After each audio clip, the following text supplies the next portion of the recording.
अध्याय प्रथम 2 शब्द। यह अध्याय प्रथम 2 शब्द का सारांश है। महर्षि नारद के भक्ति सूत्र प्रेम और आनंद का एक अद्भुत स्रोत है। जो भक्त इसका अनुभव करते हैं वे एक अलौकिक आनंद से भर जाते हैं। गीता में बताई गई परा भक्ति ही नारद द्वारा बताई गई प्रेम रूपा भक्ति है। नारद भक्ति सूत्र में इसके बारीक तत्वों को समझाया गया है। प्रेम भक्ति भक्त का स्वरूप है और आत्मा का प्रकाश है। यह निर्गुण निराकार ब्रह्मा का सगुण साकार रूप में प्रत्यक्ष अनुभव है, जो महापुरुषों की कृपा से आसानी से प्राप्त हो सकता है।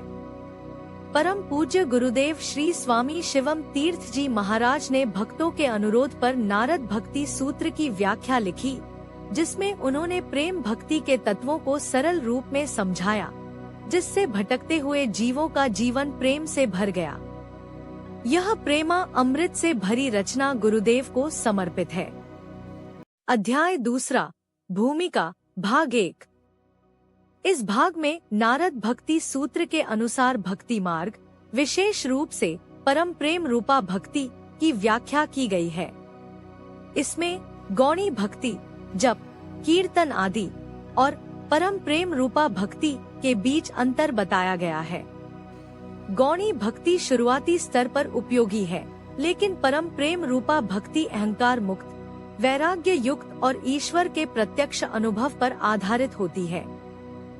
परम प्रेम रूपा भक्ति में साधक का चित्त शुद्ध हो जाता है और उसे जगत से स्वाभाविक वैराग्य हो जाता है।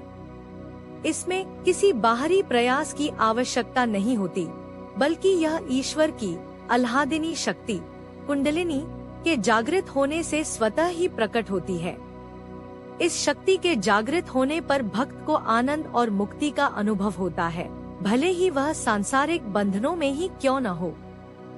यह अवस्था सहज और स्वाभाविक होती है और भक्त पूरी तरह से ईश्वर के प्रति समर्पित हो जाता है। अध्याय तीसरा, भूमिका, भाग 2, भक्ति और योग। यह अध्याय भक्ति और योग के बारे में है और बताता है कि इनमें ज्यादा अंतर नहीं है, बस क्रियाओं में थोड़ा फर्क है। दोनों का लक्ष्य ईश्वर का अनुभव करना है। जागृति से पहले योगिक क्रियाएं और पढ़ाई लिखाई भी भक्ति की तरह ही है। साधक का संकुचित मन उसे दूसरों से अलग दिखाता है। उदार हृदय वाले साधक इन विवादों में नहीं पड़ते। जागृति के बाद साधना की जिम्मेदारी जीव पर नहीं होती। योग दर्शन में पराभक्ति को ईश्वर प्राणिधान कहा गया है। नारद जी ने सतु कहकर गौण भक्ति से परम प्रेम रूपा भक्ति के अंतर को समझाया। परम प्रेम में ईश्वरीय शक्ति का प्रत्यक्ष अनुभव होता है और ईश्वर प्राणिधान का अर्थ है इष्ट का साक्षात्कार करके पूरी तरह से समर्पण करना। जब योग में मंत्र शक्ति की जागृति जरूरी है। जब मंत्र शक्ति जागृत हो जाती है तो साधक परम प्रेम रूपा भक्ति या ईश्वर प्राणिधान की स्थिति में पहुंच जाता है। ज्ञान योग में साधना प्रज्ञान की अनुभूति से शुरू होती है, जिसे भक्ति मार्ग में आह्लादिनी कहा गया है। जागृति के बाद साधक ज्ञानी, योगी और भक्त सब कुछ हो सकता है। यह संस्कारों के आधार पर आंतरिक शक्ति की लीला है, जो साधक के आध्यात्मिक उत्थान के लिए होती है। अध्याय 4, भूमिका, भाग 3, गीता तथा भक्ति सूत्र। यह अध्याय 4, भूमिका, भाग 3, गीता तथा भक्ति सूत्र का सारांश है। इस भाग में गीता और भक्ति सूत्रों के साधना के दृष्टिकोण से समानता पर जोर दिया गया है, शक्ति का जागरण और उसका अवलोकन। गीता में इसे राज विद्या और पराभक्ति कहा गया है। भगवान कृष्ण ने अर्जुन को शक्ति के गुणों और उसके महत्व के बारे में बताया है। शक्ति नित्य, शुद्ध, आनंदमय और अविनाशी है और उसी से संसार की सभी क्रियाएं होती हैं। शक्ति की क्रियाशीलता पर ध्यान देना, उसी में समर्पित होना और उससे प्रेम करना ही भक्ति है।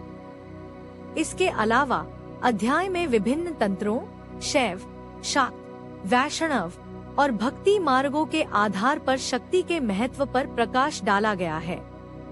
नारद भक्ति सूत्र में प्रेम तत्व के समावेश पर जोर दिया गया है, जिसमें प्रेम और भक्ति को एक दूसरे के पर्याय के रूप में देखा जाता है।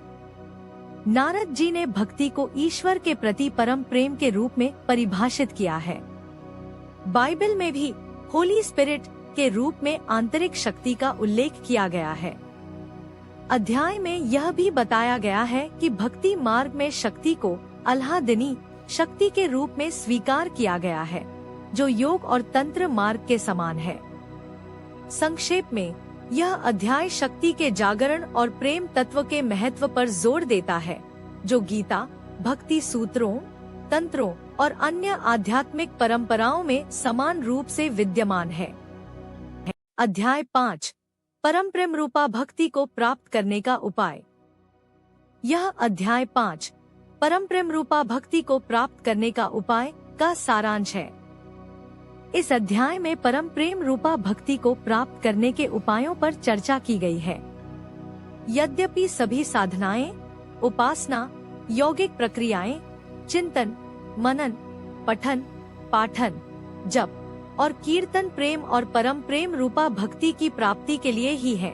गीता में पराभक्ति को प्राप्त करने का एक क्रम बताया गया है, जिसमें बुद्धि को शुद्ध करना, इंद्रियों को वश में करना, विषयों का त्याग करना, राग द्वेष को नष्ट करना, एकांत में रहना, सात्विक भोजन करना, ध्यान में तत्पर रहना और अहंकार आदि को त्यागना शामिल है।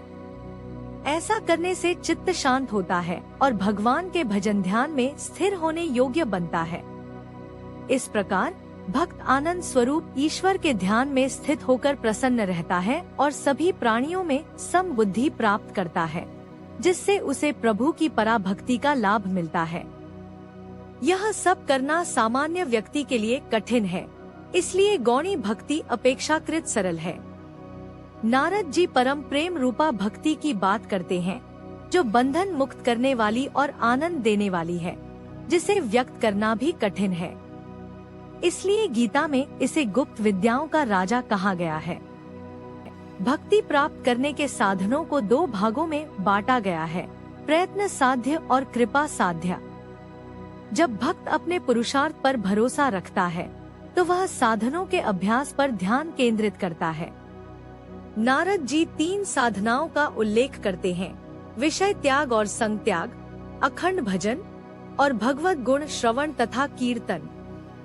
किसी भी साधना को करते समय गीता में बताए गए साधना क्रम की उपेक्षा नहीं की जा सकती।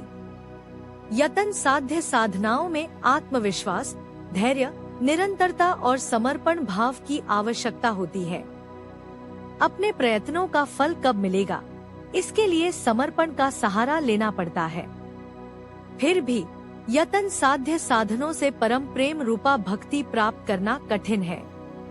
कुछ साधक प्रयत्न से फल प्राप्त करते हैं, जबकि कुछ बिना प्रयत्न के भी फल प्राप्त कर लेते हैं, जो पूर्व जन्मों के सत्कर्मों का फल हो सकता है। अब कृपा साध्य साधन की बात करते हैं। नारद जी के अनुसार परम प्रेम रूपा भक्ति की प्राप्ति का मुख्य साधन महापुरुषों की कृपा या भगवान की लेश मात्र कृपा है।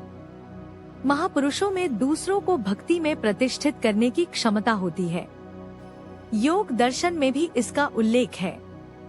नारद भक्ति सूत्र में परम प्रेम रूपा भक्ति पर अधिक जोर दिया गया है।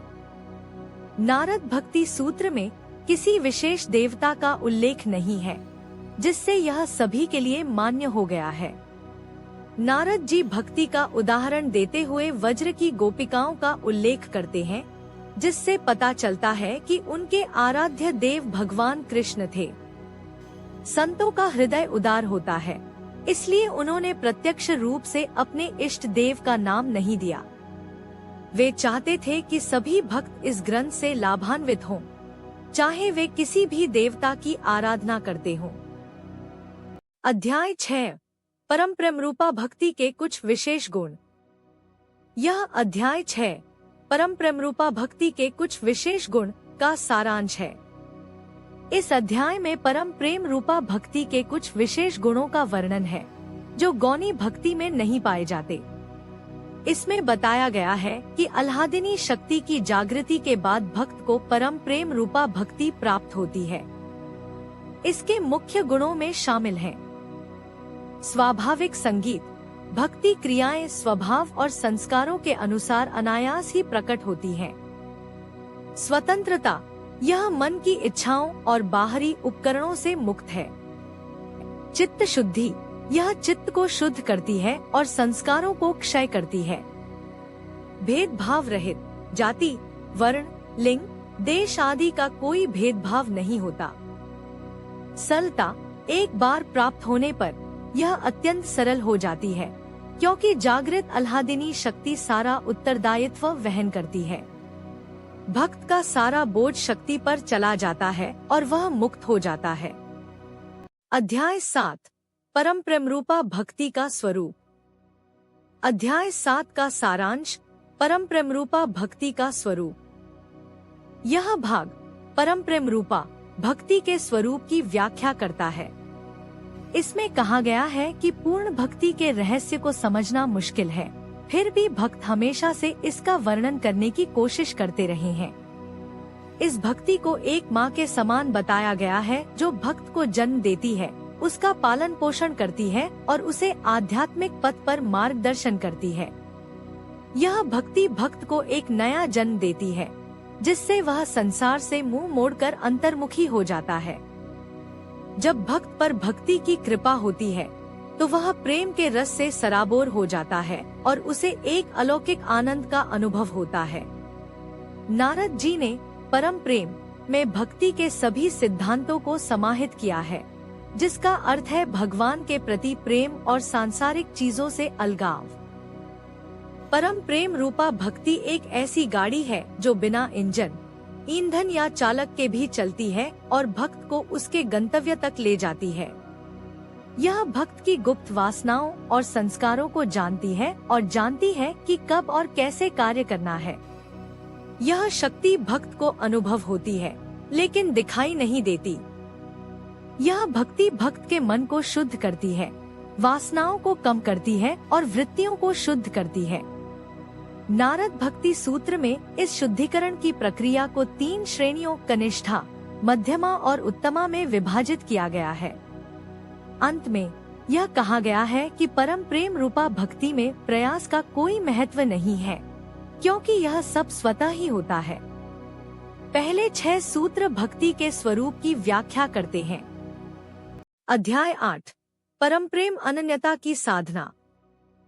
इस अध्याय में नारद भक्ति सूत्र के 7 से 14 सूत्रों पर आधारित परम प्रेम और अनन्य भक्ति की साधना पर प्रकाश डाला गया है।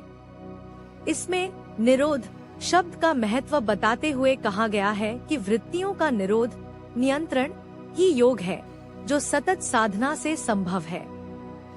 साधना के क्रम में पहले कली वृत्तियों, बाह्य इच्छाओं को और फिर अक्लिव वृत्तियों, सूक्ष्म इच्छाओं पर ध्यान केंद्रित करने की बात कही गई है। नारद भक्ति सूत्र के अनुसार भक्ति का मार्ग जगत से विमुख होकर भगवान में लीन होने का है, जहाँ साधक को भगवान से भी अपनी भिन्नता का बोध नहीं रहता। इसलिए सकल वृत्ति निरोध ही भक्ति का लक्ष्य है।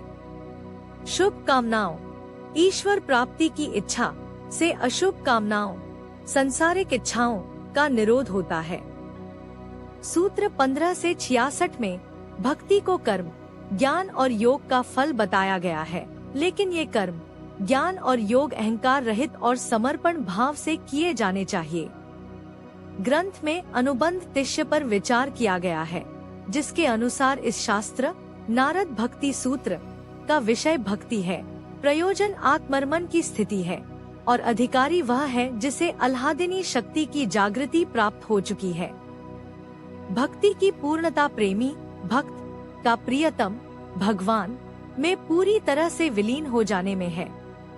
नारद जी ने सांप्रदायिकता से बचने के लिए किसी विशेष भगवान के स्वरूप का वर्णन नहीं किया है। वे मुक्ति से ज्यादा भक्ति को महत्व देते हैं, क्योंकि भक्ति का फल मोक्ष तो भक्त को मिलता ही है। भक्त वह है जिसके हृदय में कोई विभाजन नहीं है, जो सब में एक ही प्रभु को देखता है। परम प्रेम रूपा भक्ति इसी एकत्व की आंतरिक यात्रा है। मनुष्य को रागद्वेष से दूर रहकर भक्त बनने की स्वतंत्रता है। भक्ति कोई क्षणिक अभ्यास नहीं है, बल्कि सतत चलने वाली प्रक्रिया है। जीव स्वभाव से ही प्रभु का प्रेमी है, लेकिन अज्ञान के कारण वह काल्पनिक ईश्वर की आराधना में लगा रहता है। नारद जी जीव को उसकी स्वाभाविक अवस्था में लौटा लाने का मार्ग दिखाते हैं। भक्ति साधना नहीं, बल्कि एक सिद्ध अवस्था है। नारद जी भक्ति रस के ज्ञाता थे और उनका जीवन प्रभु में लीन था। अध्याय 9 परिभाषा एवं प्राप्ति लक्षण। यह अध्याय नारद भक्ति सूत्र के मंगलाचरण, परिभाषा और प्राप्ति लक्षणों पर केंद्रित है। अथातो भक्ति व्याख्या। वेदांत दर्शन की तरह यह भक्ति ग्रंथ हर किसी के लिए नहीं है। यह उन लोगों के लिए है जो पहले से ही योग, वेदांत जैसे शास्त्रों का अध्ययन कर चुके हैं और अब आंतरिक भक्ति शक्ति में डुबकी लगाना चाहते हैं। गौणी भक्ति। आम तौर पर इसी को भक्ति समझा जाता है, जिसमें कीर्तन, सत्संग आदि शामिल हैं।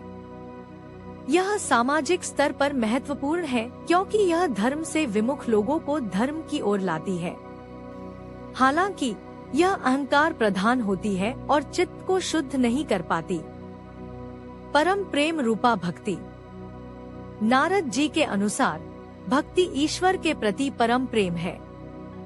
गौणी भक्ति भक्ति का प्रयास मात्र है, जबकि सच्ची भक्ति अनायास होती है। अस्मिन शब्द इसमें महत्वपूर्ण है क्योंकि यह सगुण ब्रह्मा की ओर इशारा करता है, जो भक्त के निकट और प्रत्यक्ष होता है। सगुण भक्ति में भगवान प्रत्यक्ष रूप से भक्त के समक्ष उपस्थित होते हैं, जबकि आजकल जिसे सगुण भक्ति समझा जाता है वह प्रतीक उपासना है। ईश्वर प्रणिधान। अस्मिन शब्द योग दर्शन के ईश्वर प्रणिधान को दर्शाता है। चेतना शक्ति ईश्वर शक्ति है जो प्रत्येक जीव में विद्यमान है। ईश्वर की कृपा से यह शक्ति प्रत्यक्ष चेतना बन जाती है और भक्त के अंतर में क्रियाशील होती है। इससे ईश्वर की पहली झलक मिलती है, जो भक्त को ईश्वर तक पहुंचने में मदद करती है। दृष्टा भाव। ईश्वरीय शक्ति की जागृति के बाद भक्त विस्मय से देखता रह जाता है, जिससे दृष्टा भाव उदय होता है। यह आध्यात्मिक उन्नति के लिए अनिवार्य है क्योंकि यह अहंकार को कम करता है और चित्त को संतुलित करता है। सगुण भक्ति का महत्व। भक्ति मार्ग सगुण विषयक है।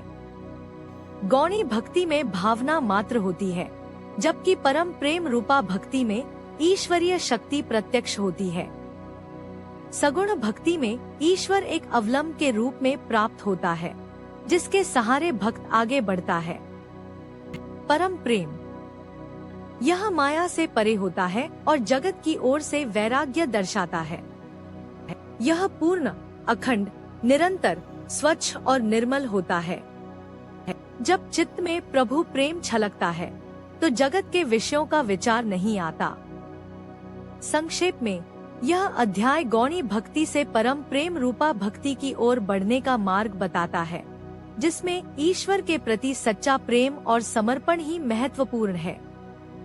अध्याय 10 परिभाषा एवं प्राप्ति लक्षण 2।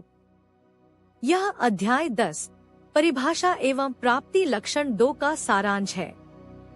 इस खंड में भक्ति के स्वरूप और उसे प्राप्त करने वाले व्यक्ति की स्थिति का वर्णन किया गया है। भक्ति अमृत स्वरूपा है, जिसका अर्थ है कि यह अमरता प्रदान करती है।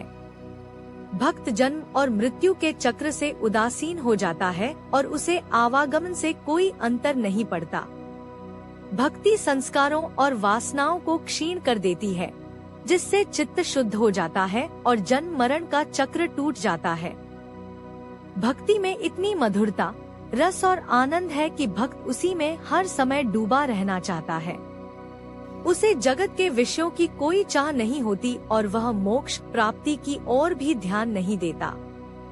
भक्ति को प्राप्त करके मनुष्य सिद्ध, अमर और तृप्त हो जाता है। सिद्ध होने का अर्थ अनिमा आदि सिद्धियों से संपन्नता नहीं है, बल्कि स्वाभाविक होना है। जब भक्त पर आह्लादिनी शक्ति की कृपा वर्षा होती है, तो शक्ति जागकर भक्त की साधना भक्ति को उसके स्वभाव के अनुसार प्रकट करती जाती है। चित्त की अवस्था सदैव एक समान नहीं रहती। भक्ति करने का अर्थ है चित्त की स्वाभाविक अवस्था में रहना। अमृतत्व का अर्थ है कि भक्त का आत्मभाव चित्त से ऊपर उठकर नित्य अविनाशी ईश्वरीय सत्ता में स्थापित हो जाता है। वह जगत में ही, किंतु जगत से दूर बैठकर जन्म मृत्यु के खेल को देखता है और स्वयं परम प्रेम रूपा भक्ति शक्ति में स्थिर रहकर अमृतत्व का सुख भोगता है। आह्लादिनी चेतन शक्ति की प्रत्यक्ष अनुभूति के पश्चात भक्त जगत विषयों की असार एवं क्षण भंगुरता से परिचित हो जाता है। इसीलिए उसके मन में विषयों की कामना नहीं रहती और वह पूर्ण काम हो जाता है। उसे एक ऐसा साधन क्रम मिल जाता है जो सहज, स्वाभाविक, सरल, प्रत्यक्ष और अनुभव गम्य है, जिससे वह तृप्त हो जाता है।